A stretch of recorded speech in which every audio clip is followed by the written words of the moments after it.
Welcome to the Emo Social Club podcast, broadcasting to you live from emosocialclub.tv. I am Brian. And I'm Lizzie, and we're here this hallowed Christmas evening-ish with our new friend, Ryan Oakes. Thanks so much for hanging out with us tonight.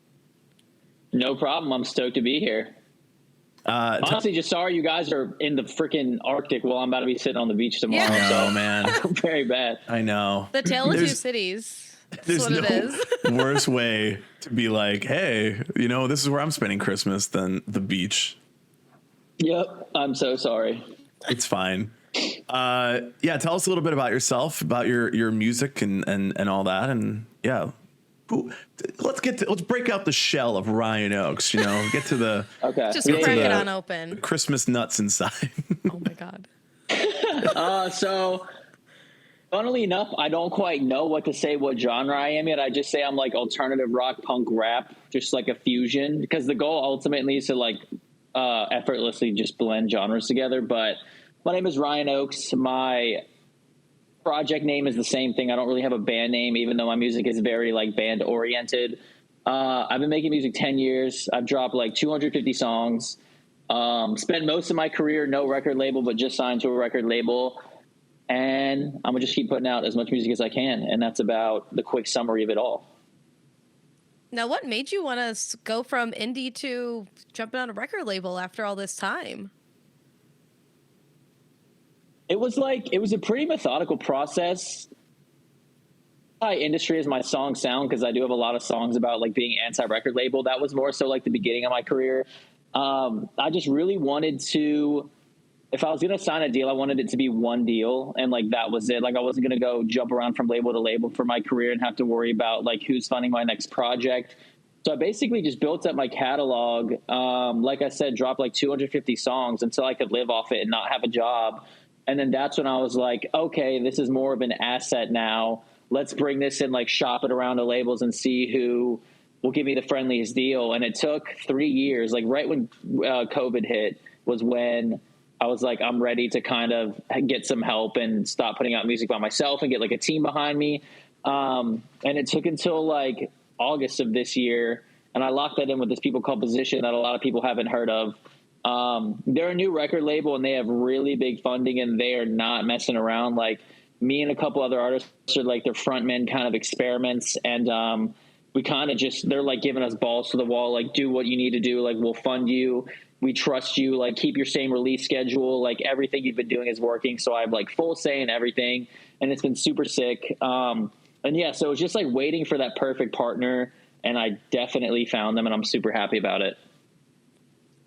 I've been hearing a lot. I mean, I've always believed it's best to go independent or small label because yeah, they can put a lot more effort into some artists rather than having like the big artists and being like, no, they'll give us a little bit of money for the smaller artists. And then everybody's kind of gets lost in the whole shuffle. So that sounds like kind of the perfect way. But I still feel like there's a lot of artists now that are like, man, fuck this label that we're on. And I'm like, damn, dude, like, I mean, I'm seeing you on tour. I don't know. I'm just trying to, I don't know. Yeah, it's interesting to me because like one of the other reasons I waited so long was because I wanted to have the leverage to be like, hey, if I'm signing to you, I still want to run the operation and you just kind of have to give me the money. And that's the situation I'm in now. But yeah, you do see a lot of bands that like get picked up right when they catch a quick buzz, like one of their songs starts to gain traction and then they'll sign to a label immediately. And it could be the right move, but like for most people, especially if it's a major, like all my friends in major label deals are miserable because like you said, they just get like lost in the sauce. Like my buddy was telling me like his album got pushed back 6 months because Drake was dropping and they needed 6 months to like work the Drake album and not care about anyone else. You know what I mean? So it's like, I would never sign to a label like that. And so, yeah, it was just more so waiting for like the ideal scenario where I'm basically just telling my label what to do. And they are very good at like working like everything that a label does, but I still get to drop music whenever I want. I get to pick the songs like of the albums. Like it's just like full creative control. So highly recommend signing to a label that lets you do that because it is definitely sick. Yeah. Don't get it labels kind in of the reminds studio. me of like when Red Bull Records came out, they were just like, I don't know, but we're here. Here's some money. Go do stuff. And then it's like we'll see what happens. Yeah, honestly, Red Bull was on the list of labels I wanted to sign to. We never got into discussion just for that reason, where it was like, yeah, they have a lot of money. They're new to music, but like if you get someone like me that figured out how to do everything themselves, like that's a powerful combination. You know what I mean? So that's definitely the ideal scenario that I personally think obviously any artist should be going for if they are going to sign a record deal. Oh yeah.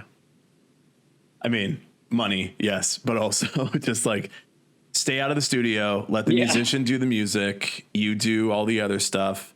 Yeah. And you know, you don't have to worry so much about the end result, because like I'm sure that if you were releasing a bunch of music, you had already had some people that were interested in you, interested in the music, that like, why would you then go into the studio and say, no, I think you could do this better?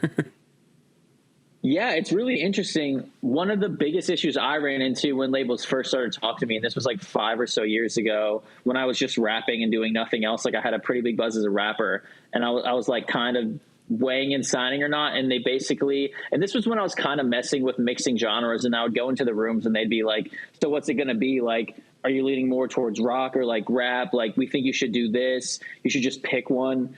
And I can't do that because I have like music ADD and I have to constantly like do something new or I'm going to hate it. And it took a long time, again, to just find the right person that was just like, yeah, just make a good song. And if it's a good song, we're just going to drop it. Like, it doesn't have to be a pop punk song. It doesn't have to be a rap song. Like, just make a really good song and we're going to put it out. And that's where I'm at. And it's just like, thank God I finally found someone that gets it. Yep. Well, especially because now, like, we like emo rap, you know, punk rap, whatever it is, it's like so popular. So I feel like 5 years ago, a lot of those, you know, bigger label like execs are probably kick themselves in the ass to be like, can't believe we just didn't let them do that thing, huh? Yeah, a lot of people that I run into, and it's obviously no hard feelings, but if I run into them at events, they're just like, fuck, we should have just let you do the thing. You know what I mean? So it's really funny when that happens. Of course. You have a single out now, a Christmas single. It's the season. Yeah. This is going to be coming out right after Christmas, but in the same vein, I mean, you're still in the spirit. You're still in the vibes. New Year's is basically Christmas too. Christmas too. No gifts, just alcohol, I guess. Vibes. Party but vibes. It's also good because it's not a Christmas song. So that also helps. It's not a Christmas song. How did this song come about? How did you make a Christmas song? Enough, I've been friends. It's like theoretically I'm a feature on it, but we dropped it together, so it's our song. I've been friends with this guy, Bryce, and my old buddy Cam, who used to be in FX as well. And we've just kind of had an open relationship and like been in touch about various tracks, collabs, tours, whatever. Nothing really worked. And then he was like, yo, I got this song that I dropped last year, but I dropped it too late. And it didn't really like get sent out to my fans because I don't know if the whole world knows you have to like upload a song a certain period before it like will get digested into like Spotify and stuff. And he missed the mark, and I guess it kind of just didn't get sent out and his fans didn't hear it. And he was like, I want to give it another shot. Like, would you just be down to just jump on and make like a Christmas kind of thing? And that's not a Christmas thing. And I was like, yeah, why not? Of course. Like, they've been my homies for a minute, and Bryce is like super prolific. Like I think he's on week 185 of dropping a song every week. Like, this dude is literally going to, like he's going 200 weeks. And at the same time he's doing that, he has another artist project he's dropping a song on every week. So he's just like bang, bang, bang, knocking stuff out. And that's the long story short of it. He just kind of hit me up and was like, will you help me just like finish a song? Like, I really want to give it another shot. I think your fans will like it. Our fans have been begging us to collab for like years in my DMs, his DMs, like we talk about him. So, you know, we just figured, I mean, Christmas is kind of a dead time in the music industry. I wasn't doing much. And he was like, hey, like, this is the perfect time. I'm not doing much. And I was like, all right, yeah, let's just do the thing. And we did it. And we did it like song like before it came out. So it was definitely a squeeze, but we made it happen. So wish I had that work ethic. It's fun and it's not fun. You know what I mean? Like, it gets a little stressful when you're squeezing it that tight, but we made it work. Would also like be like that creative, like week in and week out. And it's like, what's going next? What's the next topic? Or are we all just like having a different variety of some like achy breaky heart type of song, or like I'm really sad type of song, and then we just mix it up every other week? Yeah, yeah, it's really cool. Like, it also helps you. I did do that for a little stint where I think I did like 6 months of weekly drops, like years ago when this rapper Russ was blowing up. He was just like preaching that's what you have to do, and I was like, all right, I'll do it. It helps you like not overthink, and like some of my biggest songs to this date came from just like having 5 days to not think, and just you have to like knock this out and post it. So in that sense of stuff, it's definitely helpful when it comes, like if you have a big issue that I think a lot of artists have where they overthink things and they're like super perfectionists about it. I see a lot of people like it impact them negatively, I guess is what I'm trying to say. So it definitely helped me beat that aspect of just like the overthinking for sure. You also get more feedback that way. And I think that a lot of times people like you're saying, like, I don't want anybody to put me in a box and I want to make the music I want to make. But then if you're just like, I don't know what I'm going to make in, most people would say like, I don't know what the next album's going to sound like in a year, 2 years, 3 years. You're like, I don't know what my singles are going to sound like in 3 weeks, 4 weeks, 5 weeks. Yeah. And I think that's like so much better for like the growth of an artist than to sit there and be like, I've got these 10 songs and next year I'll write another 4, 5, 6. It's like, you need to do more songs. Yeah. I've always been the dude who's just like nonstop. Like, I had some tours fall through that I was on this year that I couldn't, they were just like out of my control. They got canceled last minute. So I was like, I had my first album done that I owe my label. And then I was like, I don't have anything else to do. So I'm going to make another album. And now I like cut 50 songs that we have to pick from the second album. You know what I mean? And it's like so all over the place where we're like, what the hell is the sound here? And then it's just like, oh, there is none. Like the best example right now is the new SZA album. If you guys listen to her, like it's all over the place in like a cohesive way. And that's always what I'm going for, where it's like, yeah, it's pulling from different genres, but it obviously has to get to a point where it makes sense. And it's not just like a complete different thing, because then that's where it gets dicey to get like new fans and stuff. So we've just been working around the clock to like blend genres in a way that's not overkill and too polar opposite, if that makes sense. And it's been super rewarding, to be honest. Like, it's really fun to me. It's like putting a puzzle together, so it's been pretty fun. I won't lie. Well, then you've also collabed with also at least one friend of the pod, Loveless, and then also hopefully eventually soon to be friends of the pod, Magnolia Park. And in that Mag Park video, you did like your own stunts.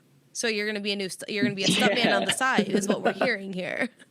So supposedly that day, funnily enough, I flew to Atlanta. These were like my first big budget videos. I was on a label now, you know what I mean? Like, we were really going to do the thing. And they got the guys from like Black Panther, Marvel movies to come run the stunts. And it was really upsetting because some of the shots we did the stunts for didn't make it. Like, I got thrown through a whole wall and I jumped out of like the second story of a building. And they didn't make the video cut for whatever reason. They just kind of were like, hey, this was too much, but like, thanks. And I was like, but supposedly I earned whatever like your white or green belt is for stuntman training. Like, they were like, technically after today, like you're level 1 stuntman or whatever that means, whatever level 1 is. So that was kind of cool. I guess I'm technically a stuntman. I didn't know there was like colored belts like in karate for stuntmanship. I'm totally botching that. I don't know what it is, but they just were like, whatever the first entry level of stuntman is, you are technically after today. So I was like, thanks. That's pretty sick. That's like a flex on people. That's like one of your two truths and a lie. Like, do I get to like put that on like a Hollywood resume if I ever want to act, or what's the deal with that? I mean, probably just I'm like assuming, find the old reel and be like, hey, believe me, look at what I did. Yeah. Like, did they at least send you the clips they didn't use so you can be like, dude, let me post that on TikTok? Like, yeah, I do have them and I probably will, but I was just so blown they didn't make the video because I was like hyping it up. I was like, yo, you guys aren't ready. Like, I got thrown through this building, and then we get the video back, and the video's sick. Like, it's this robot girl shooting laser beams at me. I didn't see any videos like that all year. I really think we were in the lead for like the coolest music video of the year. But and we also burned a fucking building down, dude. Like, it was so illegal when we did that like there was like a crew of 20 people that just looked super nervous. And I was like, I didn't tell you guys to do this. Why is everyone so nervous? Like, is this going to come back to like screw me over? But we basically they like built a building down in a parking lot, and no cops came, but everyone was so nervous. So I guess it worked and no one got in trouble. So there's that. You know what? Sometimes it's the best way to do it, to just do it and then be like, okay, let's immediately leave. Yeah, literally, I was like, all right, guys, I'm going to go catch my plane. It was good to meet y'all. I'm going to see you later while you put this fire out. Damn. It's like, I don't know. That's like, it feels like it's low budget stuff, but it also sounds like super high budget. Like, we're just going to go in this place, light a fire, and then get the hell out and like, don't tell anybody.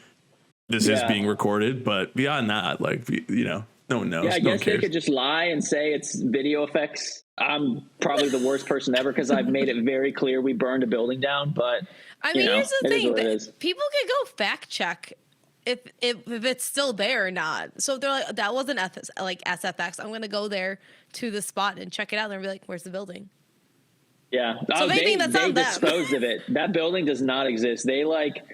There's weird laws, I guess, in film where you can't do certain things, so they definitely covered their tracks. Hopefully they don't see this because I'm definitely blasting them, but, you know, that's life. No, it's not it's fine. It was for art, and it was a bit. Everything I'm saying is satire. Yeah, it was all a bit. It's a parody account, guys. Yep. I have to pretend it's real so I look cool. Yeah. You have to sell it to everyone so they think the music video is real. Yeah.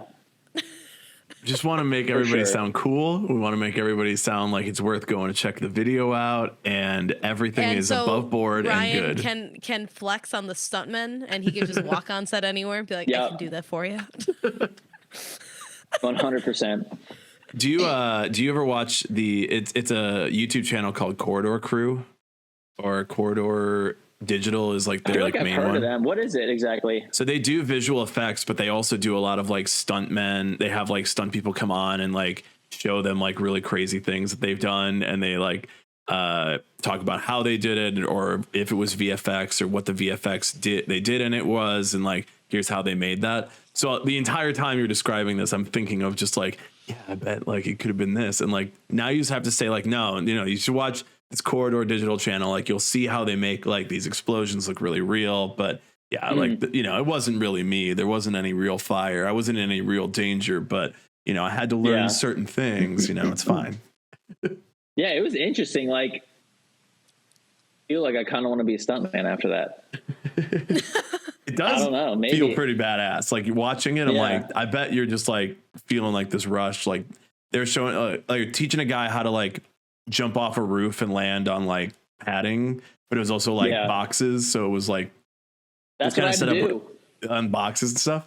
Yeah, it was the boxes, and then it was this big pad underneath them. I guess it like breaks the fall on your joints in some sort when the boxes take it, I guess, or something. And it was definitely super interesting. So it wasn't painful because like you don't have to prove anything fun here, Yeah.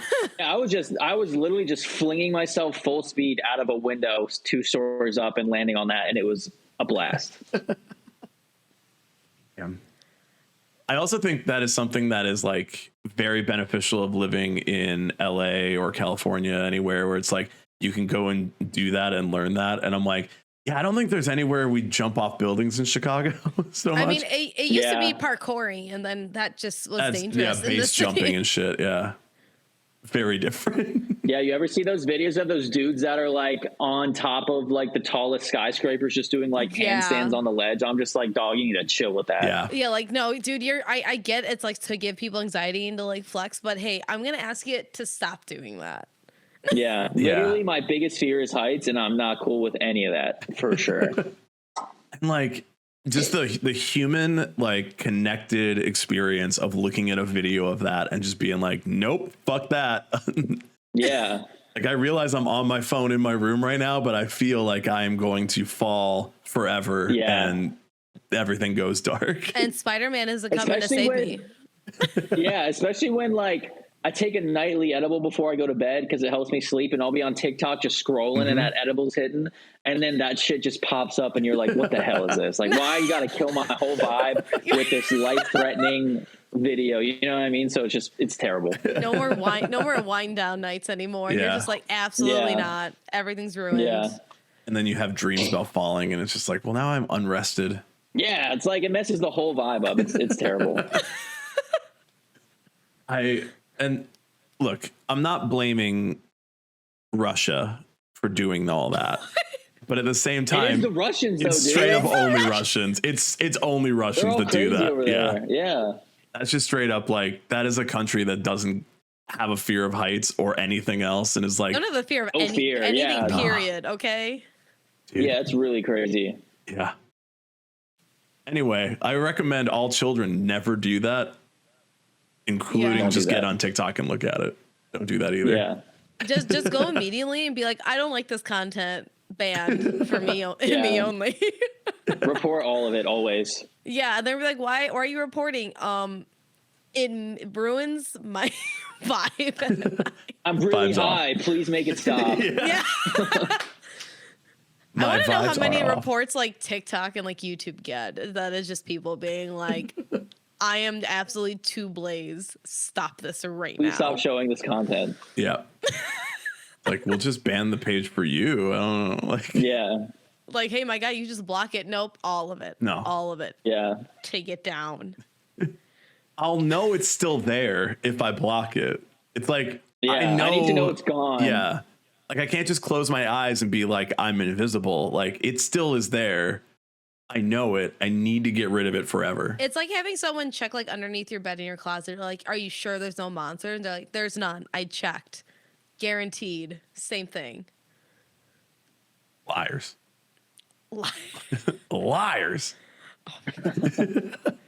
We were talking before we started recording about Santa Claus, and now I'm just like, no, there is a Santa Claus. And then you're like, liars. There'll be Santa Claus when Brian gets his Christmas present. It's one's gonna say from me, then the other say from Santa. Be like, dude, I don't know. Could be anybody, man. That's what I do for my Santa girlfriend messed too. up. I wrote Santa on everything. That's cute. But then, okay, what if you're out and she's like, oh man, I got this really great gift. It came from Santa. And you're like, oh, that's my gift. I got that for you. So you know what's this That's Santa? Santa.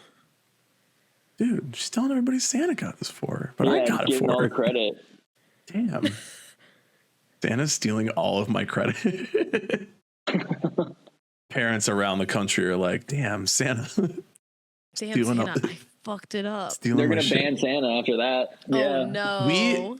Can't have Santa taking your credit. We saw an article. Taking your credit, taking your girls. Yeah. Yeah. Mr. Steal Your Girl and Presents.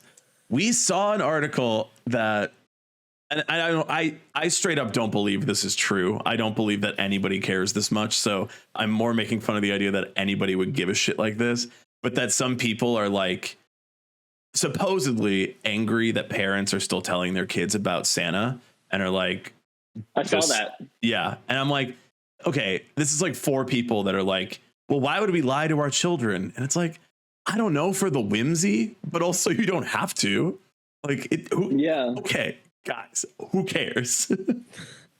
Yeah, I'm one of the good people that's like, that's cool if that's what you want to do, but like, you don't gotta. People tend to want to do this thing where if they do it, everyone else has to do it. Yes. You know what I mean? Like, if they don't want to lie, and it's just like, bro, I'm going to see my girlfriend's nephews tomorrow. It's like, why would I ruin that for them? They're so excited to see Santa Claus. Like, Yeah. it's all good. I was distraught when I found out Santa wasn't real, and then I was just like, you know, it was fun. So whatever. Yeah. You just It's figure it fun out on your own while as it you grow up. lasts. Yeah, it's fine. that's it. Yeah, it's super fun while it lasts. Oh my God, putting the cookies out. Like, I remember every night I would try to stay up as late as I could to catch Santa. And right when I fell asleep, I feel like I would miss him. You know what I mean? So I'm definitely a big let Santa Claus exist guy. Yeah. Let kids be whimsical if they want to have whimsy. And Yeah. if you're like, hey, I don't want to do all that shit, I'm a parent, I'm going to be real.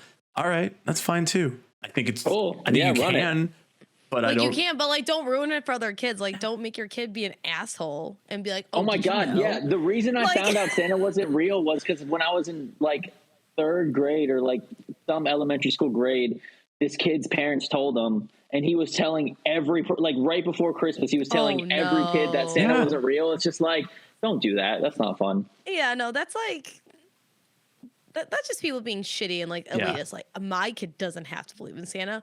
Okay, Yeah. you're not fun. Just say that. Teach your kids at least to literally, be if fun. you don't want to have fun. Yeah, Jesus. Just don't raise dickhead children so that they're just out here. Like, I mean, I had the parents who were at least like, you going to believe everything everybody says? And I was like, oh. And then they're like, we did. My parents' excuse would be like, when I asked them, first of all, that kid did grow up to be a complete dickhead. But when I told my parents, I was like, yo, Brian told me, his name was Brian. No offense, Brian. It's fine. Brian's ruining it for everybody. The worst. I'm just kidding. They were like, yeah, Brian has a really big behavior problem. So like Santa doesn't come, so his parents would have to give him the gifts. You know, so they would like flip it against him as being like a bad kid that wouldn't get presents. Hell yeah. They had me going. They had me going for a bit, but the next year I found out. Yeah. I mean, look, you're going to find out eventually. I had kids telling me the tooth fairy wasn't real, and that made me question everything. You know, it's like, wait, and does that mean Santa? Easter Bunny? Is it all a big conspiracy? And it's like, yeah, but I wasn't like, oh man, I'm telling everybody, like, I'm the biggest brain kid on the playground. Like, who gives a shit? Brain kid. Yeah.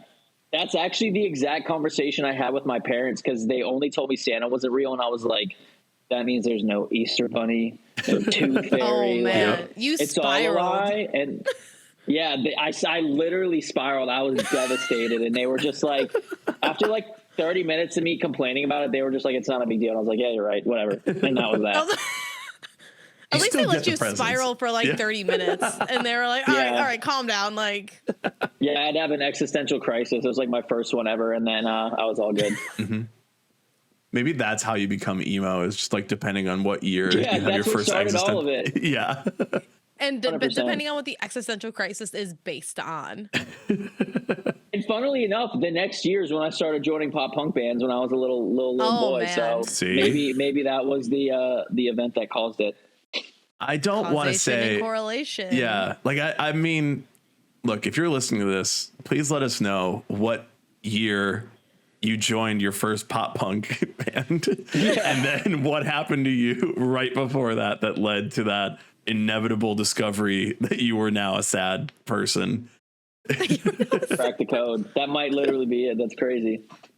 Well, we'll just run a poll for on like the Emo Social Club Twitter. Be like, hey guys, when did you find out Santa wasn't real? And when was the next time you join an emo pop punk anything? Yeah, weigh in the comments. Okay, so I want to talk a bit about, you're gonna play Welcome to Rockville next year, which is I sure am. Way too many artists over 4 days, which I like that. That's a good move. It's because we had too many big festivals this year that were only 3 days, and I'm like, split it up, move it out. Oh, and then we had when we were Young Fest, which was 1 day. Yeah, that was a whole. It makes it thing. hard on us too, because like, I had festivals this year where it was the same situation where it was just like a shit show, because they were like, oh, there's no time for sound check. Like, and then I would get on stage and it took 20 minutes to start my set because there was an equipment error on their end. You know what I mean? Mm-hmm. So I'm definitely very stoked. And I know the people that do Rockville, and they're great. So I have no complaints. I'm sure it'll be smooth sailing. Thank God. Yeah, good. Okay. So we're stoked for this one. I saw the lineup and was like, okay, we're just doing it again in 2023, all the 2022 big fest. Well, like, and I like the idea of it. Like, I love the idea that you can have a big fest that has a ton of bands. I remember, like, it was years ago when I would see all of like the European festivals, and they have like these giant artists come over there because they're only going there once a year. Meanwhile, like, American artists are going around the US a few times a year. So like they split it up, and then you end up having to go to more shows. But now this value of having like gigantic bands and a lot of newer artists all on one bill, I'm like, yeah, it has a lot of value there. So I'm excited about like splitting it up in more days, and like, obviously, like you said, also the backing, the background of it, and having everything run well behind the scenes too. And yeah, I was going to ask you how you got onto it, but you just said you're friends with them. So I guess that is how you got onto it. Well, funnily enough, it happened before we were friends. I honestly just, like, when we had signed that deal, the biggest thing was I never really had a booking agent. I was doing it by myself when I was touring, like literally just booking stuff myself. So we spent 3 or 4 months, interviewing quote unquote agents and just kind of figuring out who gets it. And we landed on these people called AGI who do like Papa Roach, Linkin Park. Definitely a good place to sit in with my stuff. Mm-hmm. And they, like, literally the day I got AGI, they were like, "You down to play Rockville? Like, we'll get you on it right now." And I was like, yes. And then at the same time, I had met this lovely girl named Amanda, and she's not the owner or runner of it, but she helps a lot with that stuff. And we clicked, and she's like one of my girlfriend's best friends now. So obviously that's great. And yeah, everyone there is wonderful. So I'm very excited for that. Yeah, I like that because it does feel like sometimes like that stuff is very like high level. Everybody's just like, no, we just need to make money. We don't give a shit about all these artists. But it sounds more like, no, we like some of these people and we just want them to be on our festival. Yeah, it's very, very much that vibe with DWP for sure, where they're like actively trying to put new artists on and like they really care about that. And that's obviously for people like me, we super appreciate that. Yeah, I mean, like looking at that lineup because Brian posted it and I said, wow, I really like the undercard a lot. Yeah. Because like there's a lot of bands that like I listen to that I'm like, oh yeah, that's really great because I don't, see them too much on like actual like fest lineups. I see them on like their smaller tours. So it's like really refreshing to see them like start to pop up on there a lot more. Mm-hmm. I think a lot of people are starting to realize that, like obviously having the legends that are on that festival that are headlining they'll do fine with just that. But a lot of people are starting to realize, having people like me and all the other people on the undercard, like we can pull our weight. It's just not going to be as much as Avenged Sevenfold. You know what I mean?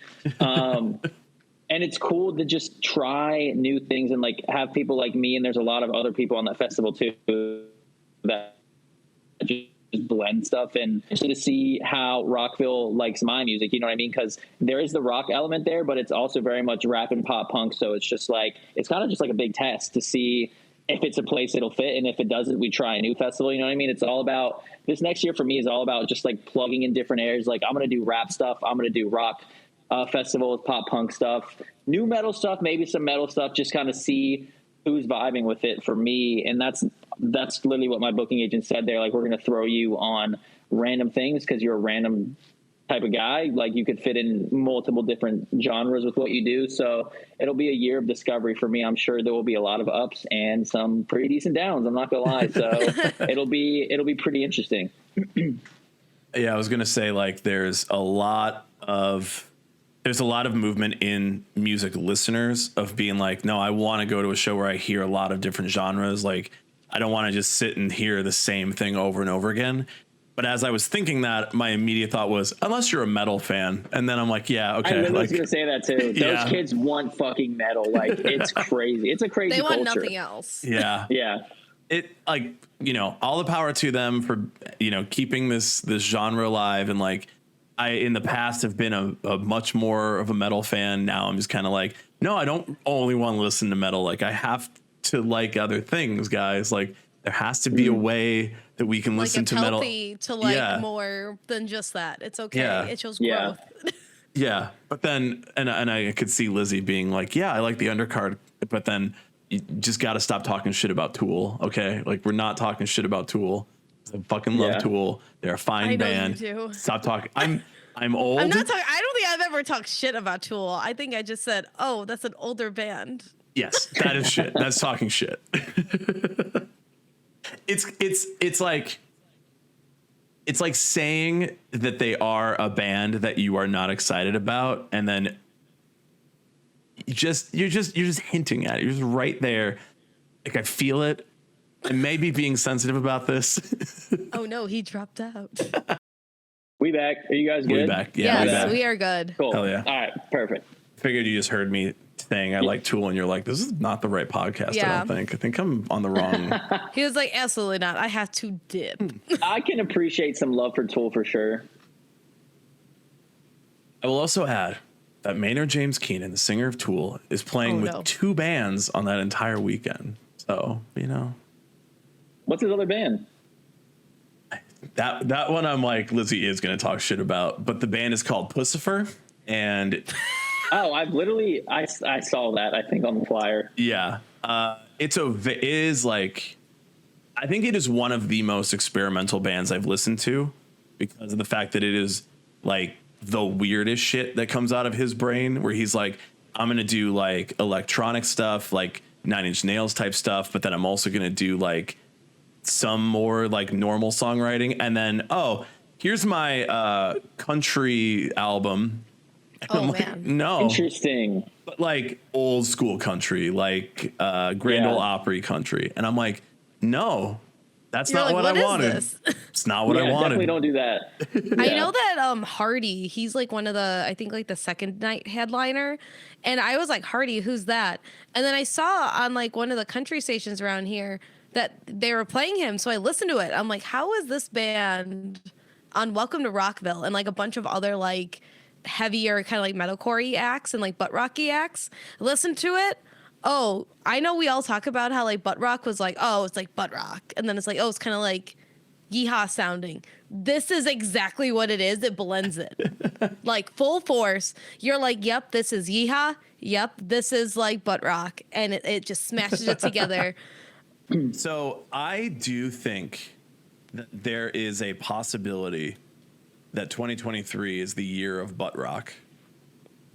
Butt rock. I think it could happen. Like, It's interesting to me because a lot of weird stuff is blending country right now. And I won't lie, I'm not a country fan at all, so I'm not into it.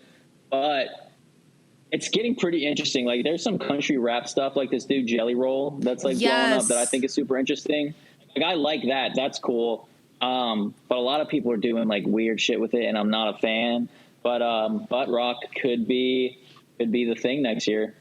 I think it's a possibility. I think it's like pretty strong because people are still in like, all right, I'm getting over emo and pop punk, but like what's still like that rockiness? And it's butt rock. Okay. It's butt rock.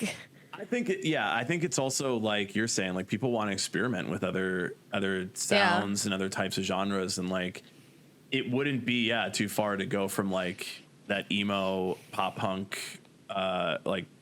As I also associated with nu metal, like again, that's just where I grew up, was like listening to, you know, System of a Down and Korn and shit. And then you're like, all right, like that's basically the same as a lot of hip hop. Then that's basically the same as like butt rock when you have fucking Papa Roach and you have the Hoobastank. I'm gonna say the Hoobastank here. You know, so you've got like this kind of sound and these different vibes that also like then blend into emo and pop punk. And I'm like, okay, we're getting there. Everybody's just going to start blending everything, and it's going to just sound and feel so good. Yeah, it's like weird because, like I said, I don't know what the hell I'm supposed to tell people I make, and I think a lot of artists are at the same place that I know that are like some of the newer kids in a buzz where it's like, you have to pitch to these playlists on Spotify and you have to pick the genre. And every time I'm like, God damn it, what the hell am I supposed to pick? Like, it's not pop punk. It's not rock. Like, where's the middle? Like, there's no middle option. It's just like super straightforward genre stuff. And it's like, I'm not trying to do that. So it's going to be interesting to see like 5 years from now, what the genres are called. Cause maybe I'm fucking butt rock. I don't know. Maybe like I've got some stuff with people that would probably be in that genre coming that I can't name yet, but like, who knows? Maybe that is what I end up doing, is butt rock. I mean, looking at it, like I was talking with one of our program directors for our country music stations at work, and they were so shocked about Jelly Roll because we don't have like hard rock stations, we have alternative rock stations. So they're like, okay, but he's being played on the hard rock radio stations, and we're playing him on the country radio stations, and everybody loves him. And every show that we put on that's sponsored, we get all these different people. And I feel like more outlets, like more radio stations too, are going to be way more receptive to be like, I don't know what's going on. I don't know what the kids want, but the kids like whatever the hell this mashup is, and we're going to keep going with it. Mm-hmm. Yeah, I wonder if we all just have like ADHD now, you know what I mean? From like no attention span, that we just constantly need like something new, we get bored. Mm-hmm. Or maybe that's just me, but that's how I feel when I make music. Like if I make a super hard rock song, I'm like, I don't want to do that again for a couple weeks. Like, let's make a rap song tomorrow. Let's make some pop punk shit the next day. And then when we have the album done, let's go in and pick sounds to put on everything to make it sound cohesive. You know what I mean? Mm-hmm. So I don't know if that's just me, but it feels like most people these days are kind of slowly gravitating towards that. Yeah, I think so. I think like for me growing up, it was like, I'm going to buy an album and I want that album, like 3 songs, and maybe the whole record sounds good. Maybe I like everything on it. But I'm buying a record and I'm spending my hard-earned $16.99 on that record. And if I don't like it, too bad. Like, if you only like 1 or 2 songs, too bad.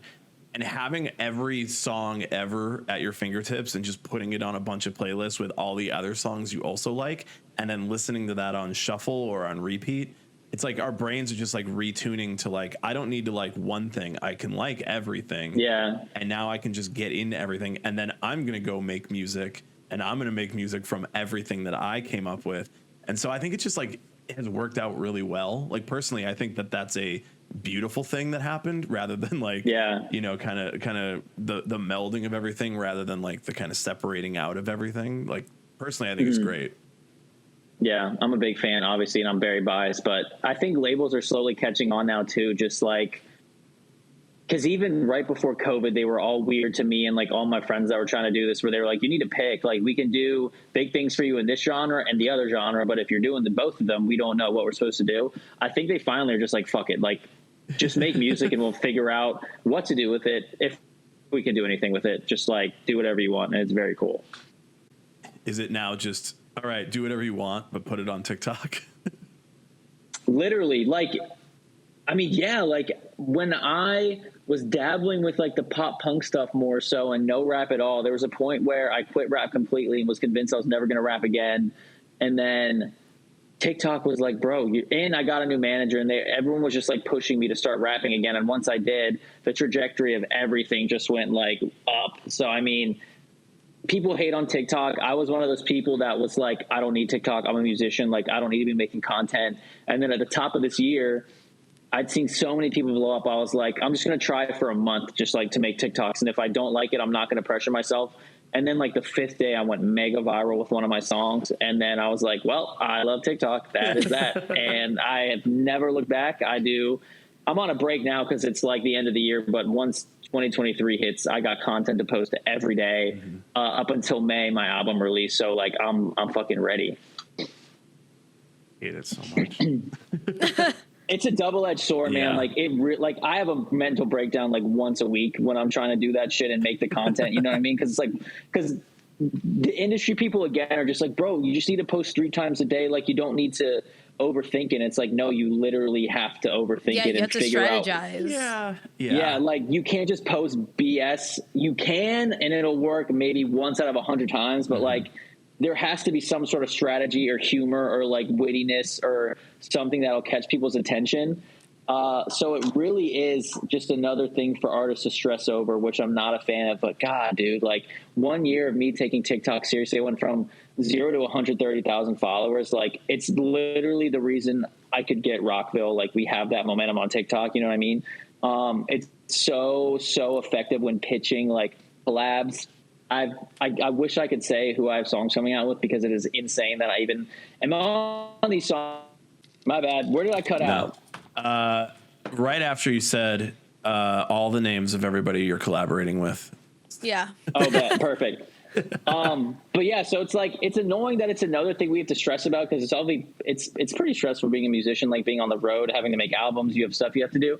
But man, if you can figure out how to do it, it's like the most powerful tool of all time. And I personally think if you're going into next year not planning on doing content, like, you are probably going to get left behind. And that sounds like a mean thing to say. I'm not trying to be mean, but it's just like, dude, there are kids that will do it. Like, I'm willing to do it. Why would you not be willing to do it? It's like a competitive thing, you know? So it's definitely pretty interesting now.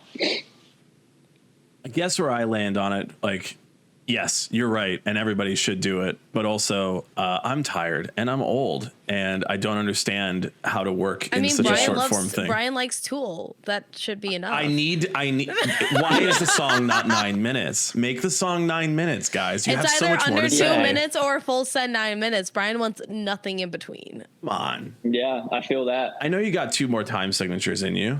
Come on. Yeah, right. Got to switch up the key, the time signature, everything. Yeah. If you're not hitting the Fibonacci sequence one time during the song, come on. Jesus Christ, Brian. I think we still got you, but yeah, Nope. no, maybe not. It's because you love Tool so much. He's going in and out on the Fibonacci sequence. Yeah, that's how it works, you know.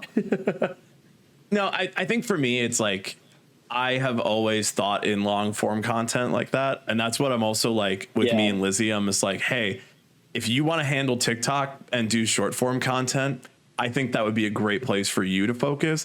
And I'll focus on the long form content because that's how my brain works. And if I had to shorten it down to just be like to me, it's like the idea of posting a joke tweet and being like, I just got to hit just like a really good joke in 120 characters. And damn, that shit's going to pop. And then I spend the next 20 years of my life never getting there.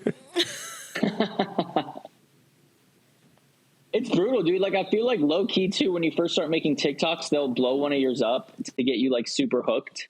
And then you chase it. And that's what I was doing. Like the first one I had blow up did like 2 million views in a day. And I went from like 0 to 60,000 followers overnight. And my song went straight to 1 million streams and it was super sick.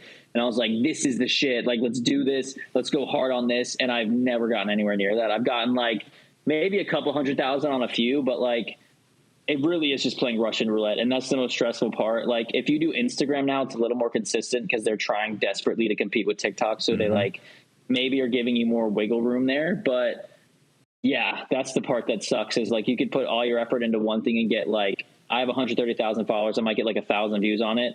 And then you post some dumb shit that took 10 seconds and it rips, you know what I mean? So it's brutal. It's pretty brutal. Yeah. Mentally exhausting. Yeah, I think that. Yeah. That's what happened with us. We had a couple go like a little bit viral, bumped us, and then we could never replicate it. And we were just like, well, we don't know what else to do. Like, here's podcast clips. Here's us doing trends. And I'm like, I don't know Bestie anymore. Like, yeah. It's just like, there's nothing you can do. It's so randomized and weird on that app that like, it's infuriating when you get nothing pushed. You know what I mean? Like there's some times where I'll go weeks and just nothing gets seen. And you're just like, why am I doing this? And right before I quit, they blast someone and you're like, that's why I do this. You know, it's just like, it's mind games, dude. It's wild. I think like, so one of the things I would recommend musicians do it for is the fact that like you actually can have your sound on there. So like one of the friends of the pod, Mattstagram, we also have friends of the pod, Action Adventure. They did like 1 minute songs, so they do like shorter songs so that it's like, hey, here's your sound. Here's like something you can do that is straight up for TikTok that gets you within everybody's algorithms and they're using it and other people are hearing it and they're going, where's that from? And I'm like, well, yeah, you're a musician. That should be like part of it. And I can't write a minute song either. I can't even write a 3-minute song, but 9 minutes, I got you. Say less. Yeah. Brian's ready to go. I'm gonna trim it into nine individual TikToks. Yeah, I mean, I think it's just like playing to your strengths because it also now is like so massive that no matter what niche you're in, there will be people that like that niche, or there will be people who like see it and go, oh, that's like really interesting to me. I'm going to go check that out. And it like gets them to go down that rabbit hole, TikTok hole. For sure. Is that what it's okay? You go down a YouTube hole. Is it a TikTok hole? Is it the same thing? It's just you just keep scrolling. Yeah, I guess like the infinite scroll is really what it is. Yeah. I've been on a YouTube hole in a while. Oh no. I found a lot of bands through YouTube holes. Okay, like you just like, and I'm assuming it's the same on TikTok. I don't know because I get really like I get so angry about like feeling ADHD on it that I'm just like, no, I'm out. But like YouTube, I can be like, oh, let me check out this band. And then it like sends me down a route of like, here are other bands you might like if you like this. And then I end up finding a bunch of artists I really like. So that part of it is like the definite edge of like make content because you're going to get into other people's scrolls like that. Yeah, I will say like I probably posted, which is disgusting, like 200 TikToks this year. And I posted so many that like I'm taking a break now, but I still open up my TikTok and I get like hundreds of likes a day because it's still pushing out the old stuff. So that's like a pro, I guess. But you know, posting 200 TikToks is definitely not ideal. It's pretty pretty painful, actually. Not recommended for everyone. Not recommended for every Anyone that day. wants to be sane, yeah, I would not recommend. Shit. Don't be a content creator. Also, definitely be a content creator. Yeah, it's it's either you're in it or you're in some other work industry, whatever else exists out there. I don't know anymore. Yeah. Do nothing Maybe you do anymore. math. Maybe you know how to do math. Go do math as like an You think accountant or math something. people don't have to be on know. fucking reels and shit? If you think math people are like, oh, I don't have to talk about this to anybody on the internet? Dude, I'm gonna There's need to definitely get some you. dude with the quadratic formula up, whatever that is. That's just something I remember. That's giving you the tutorial for sure Yeah. on YouTube, Oh, TikTok. man. Yeah, I'm saying that's like legitimately. There's every niche on everything on the internet. Yeah, it's crazy. Beautiful. I hope Elon Musk doesn't ruin it. The internet. So I was about to say over on Twitter, at least though, until the downfall happens of it, we saw that John Cena followed you. Yeah, I was really hype on that too until I realized he followed like 500,000 people. Oh, But I was hoping, I posted a tweet. I was like, one like, and I boxed this dude, and I was hoping he'd see it. And it was just like a screenshot of him. But he never saw it, and I was really sad. But it's still cool, I guess. I feel like there's just some social media dude following people for him. But, you know, I do have John Cena following me, so I can pretend. I mean, you can always share that. Yeah. yeah, you can always flex Yeah. on people. So Yeah, it's definitely a fun fact to share, you know. Considering how he's like, you don't see me. It's like, dude, literally, we all see you now. You're following all of us. You literally followed me, dude. Yeah, you're Yeah. seeing me, apparently. you're Sorry.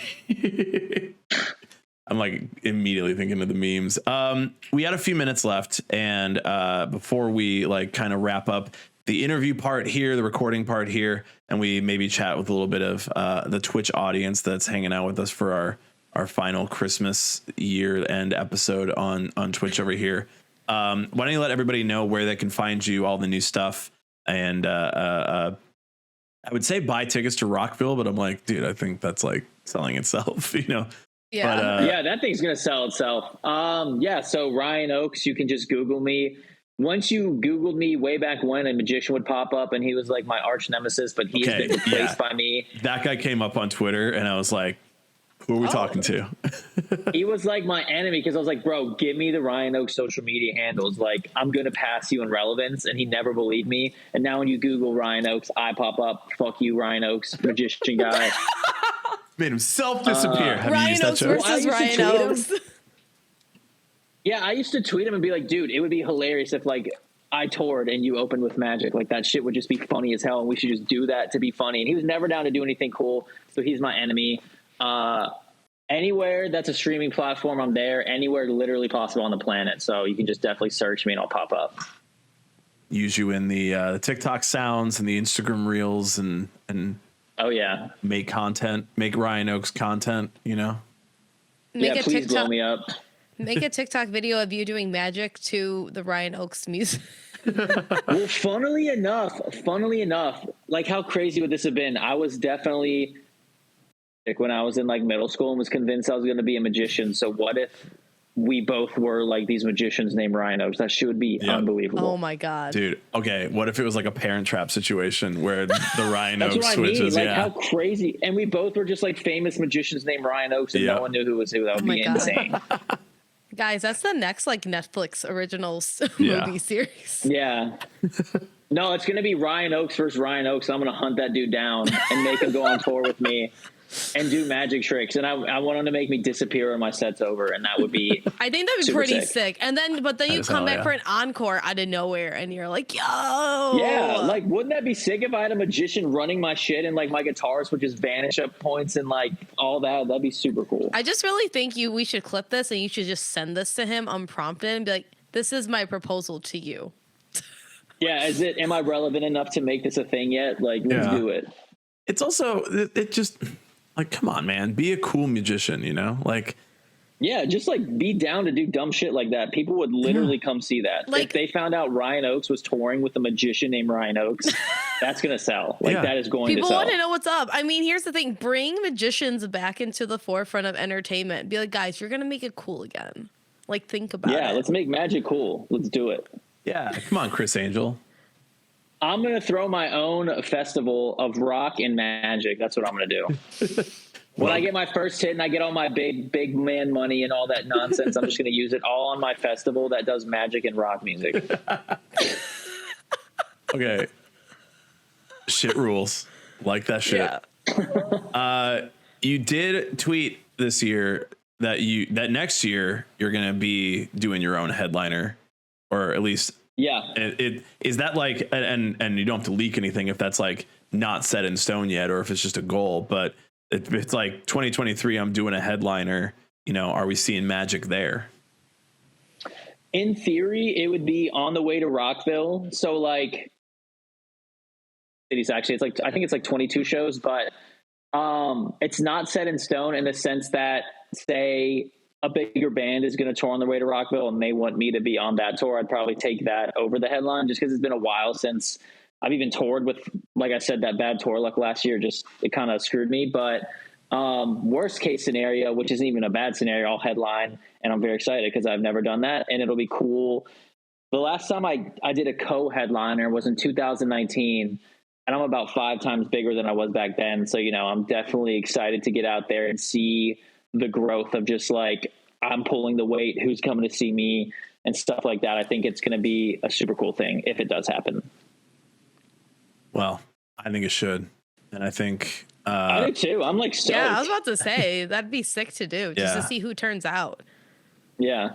Also, just like shove it in the Ryan Oakes face, Just be like, hey, magic? Nah, dude. Every night DM him, be like, hey, I'm sold out. Are you? Yeah, there was 200 people here you could have been doing tricks in front of, but you didn't.